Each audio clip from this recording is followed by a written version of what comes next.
రోటీ మరియు రైస్ భారతీయ ఆహారంలో అన్నింటికన్నా కామన్ గా ఉండే ఐటమ్స్ అండ్ ఐఎమ్ ష్యూర్ ఇవి మీ ప్రతిరోజు డైట్ లో విడదీయలేని పాత్రను పోషిస్తాయి. రోటీ లేదా రైస్ లో ఏది బెటర్? ఈ రెండు ధాన్యాలలో ఏ వెరైటీ బెస్ట్? మేబీ మీరు తప్పుడు ధాన్యాలను తినట్లేదుగా? మేబీ కావచ్చు. ఈ వీడియోలో ఈ గ్రెయిన్స్ పై ఉండే కామన్ మిత్స్ ని డీకోడ్ చేస్తాను, ఎందుకంటే చాలా తక్కువ మందికే వీటి గురించి తెలుసు కాబట్టి.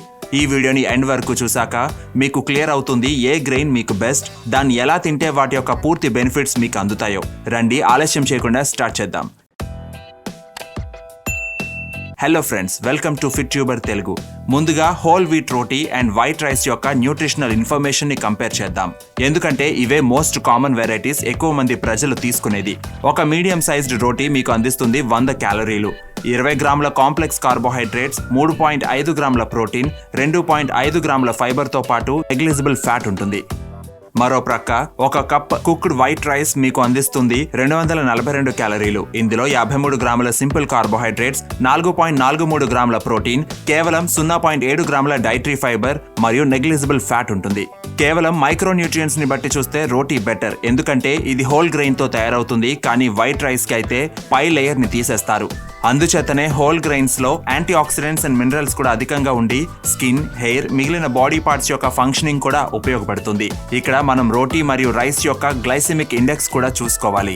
గ్లైసెమిక్ ఇండెక్స్ అంటే మనం తినే ఫుడ్ ఎంతగా మీ బ్లడ్ షుగర్ ని ఎఫెక్ట్ చేస్తుందో తెలుసుకునే పారామీటర్. గ్లైసెమిక్ ఇండెక్స్ ఎంత ఎక్కువగా ఉంటే అంతగానే మీ ఇన్సులిన్ లెవెల్ పెరుగుతుంది, అది మీకు మంచిది కాదు. హోల్ వీట్ రోటీ యొక్క గ్లైసెమిక్ ఇండెక్స్ 62, వైట్ రైస్ యొక్క గ్లైసెమిక్ ఇండెక్స్ 73. అంటే దీని అర్థం వైట్ రైస్ హెల్తీ అనా?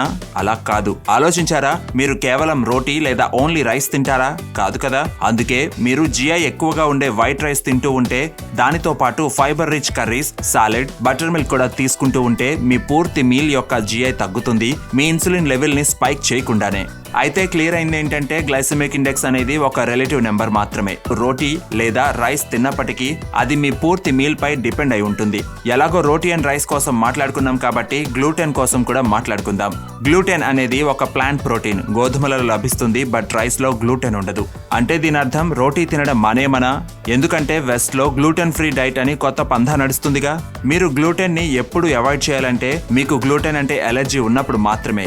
ఇది ఆబ్వియస్. మీకు వేరుశెనగలంటే ఎలర్జీ ఉంటే వాటిని అవాయిడ్ చేస్తారుగా. అంటే దీని అర్థం వేరుశెనగలు అన్హెల్దీ అని కాదుగా. రోటీ తినడం వల్ల వచ్చే చిన్న చిన్న డైజెషన్ ఇష్యూస్ ని ఈజీగా ట్యాకిల్ చేసుకోవచ్చు. అదే మనం ఇప్పుడు నేర్చుకుందాం. ఇప్పటి వరకు మనం డిస్కస్ చేసుకున్నదంతా ఒక సర్ఫేస్ లెవెల్ లుక్ మాత్రమే. మన మోస్ట్ కామన్ వెరైటీస్ అంటే whole wheat and white rice కోసమే మాట్లాడుకున్నాం. ఇప్పుడు ఒక అడుగు ముందుకు వేసి ఈ రెండు ధాన్యాలలో ఏ వెరైటీ బెటర్ డైలీ కన్జంప్షన్ కోసం తెలుసుకుందాం. ముందుగా రైస్ కోసం మాట్లాడుకుందాం. వైట్ రైస్ కాకుండా ఇంకా ఎన్నో వెరైటీస్ ఉన్నాయి. అందులో ఒకటి బ్రౌన్ రైస్. స్టార్టింగ్ లో మోడర్న్ సైన్స్ బ్రౌన్ రైస్ ని చాలా పొగిడింది, ఎందుకంటే ఇందులో ఫైబర్ అండ్ మైక్రోన్యూట్రియంట్స్ క్వాంటిటీ ఎక్కువగా ఉంటుంది కాబట్టి. అలాగే ఇప్పుడు లేటెస్ట్ రీసెర్చెస్ ప్రకారం బ్రౌన్ రైస్ లో ఉండే యాంటీ న్యూట్రియంట్స్ బాడీలోని విటమిన్స్ అండ్ మినరల్స్ ని అబ్జార్బ్ అవ్వకుండా చేస్తుందని. ఇప్పుడు మోడర్న్ సైన్స్ తన మాటను మార్చుకుంది, బ్రౌన్ రైస్ రికమెండ్ చేయట్లేదు. అలాగే భారతీయ రైతులకు తెలుసు రైస్ యొక్క బెనిఫిట్స్ ఏ విధంగా పొందాలో. దీని గురించి ఆయుర్వేదంలో కూడా రాసి ఉంటుంది. దీన్నే అంటారు the heart of hand pounding the rice.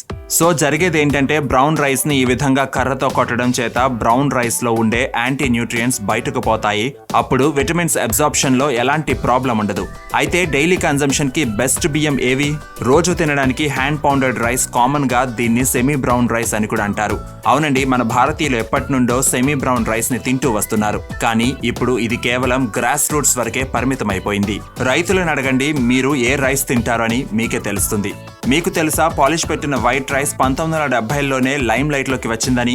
ఈ పాపులారిటీకి రీజన్ వీటి యొక్క మెరిసిపోయే గుణం, 10 సంవత్సరాల shelf life and fast cooking time.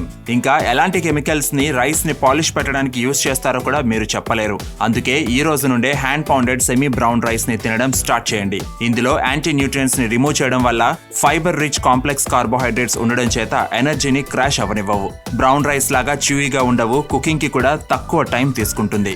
ఆయుర్వేదం ప్రకారం అన్నింటికన్నా న్యూట్రిషియస్ వెరైటీ ఆఫ్ రైస్ అంటే హ్యాండ్ పౌండెడ్ రక్తశాలి రైస్ రైస్ లేదా రెడ్ రైస్ అంటారు.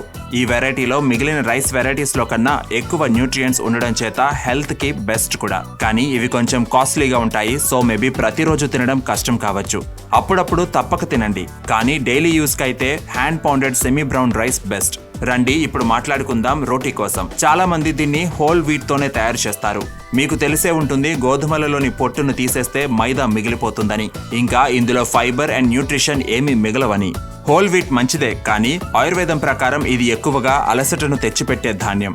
అందుకే రోజంతా కేవలం గోధుమలనే తింటూ ఉండడం కరెక్ట్ కాదు. గోధుమలలో ఉండే ఈ టామ్సిక్ ఎఫెక్ట్ ని రెడ్యూస్ చేయడానికి గోధుమలను మిగిలిన ధాన్యాలతో మిక్స్ చేయాలి. అందుకే మల్టీగ్రెయిన్ ఆటా చాలా మంచిది. నేను రికమెండ్ చేస్తాను, మీరు హోల్ గ్రెయిన్ ఆటాని కొన్న ప్రతిసారి మిక్స్డ్ మిల్లెట్ ఫ్లోర్ ని కూడా కొనుక్కోండి. తర్వాత రెండింటిని 2:1 రేషియోలో మిక్స్ చేసుకోండి.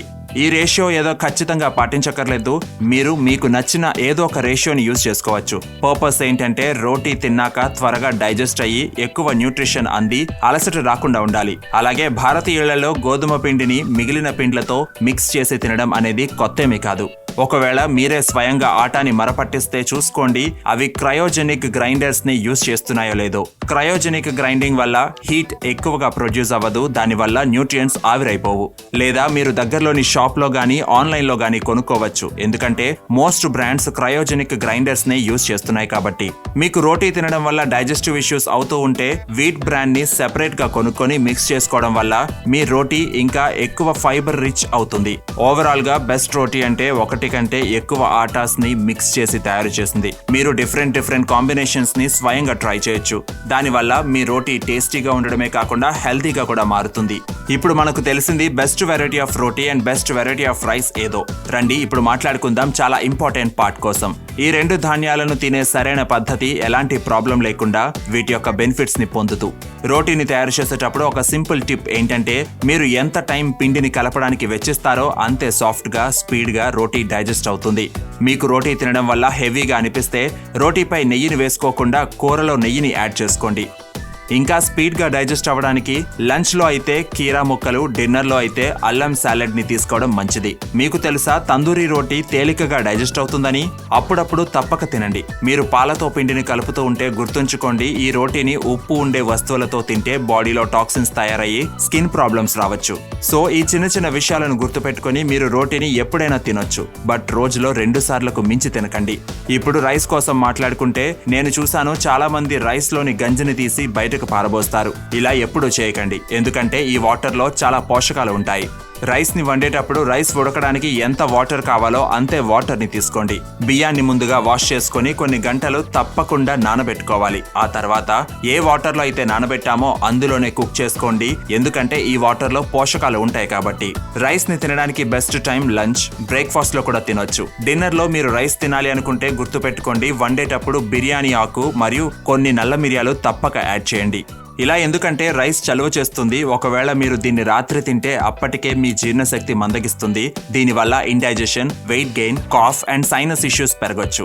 బిర్యానీ ఆకు మరియు నల్ల మిరియాలు బియ్యంలో ఉండే చలువదనాన్ని తగ్గించి జీర్ణం అవ్వడానికి హెల్ప్ చేస్తాయి. కంక్లూడ్ చేయాలి అంటే hand pounded semi brown rice and multigrain roti best daily use కి.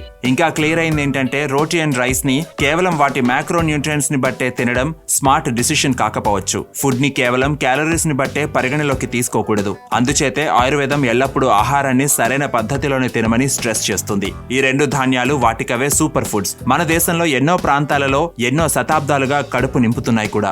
రోటీ అండ్ రైస్ రెండూ కూడా మీ ఫిట్నెస్ జర్నీలో ఒక పార్ట్ అవ్వచ్చు, కాదు పార్ట్ అవ్వాలి కూడా. కానీ మీకు తెలియాలి వీటిని సరైన పద్ధతిలో ఎలా తినాలో.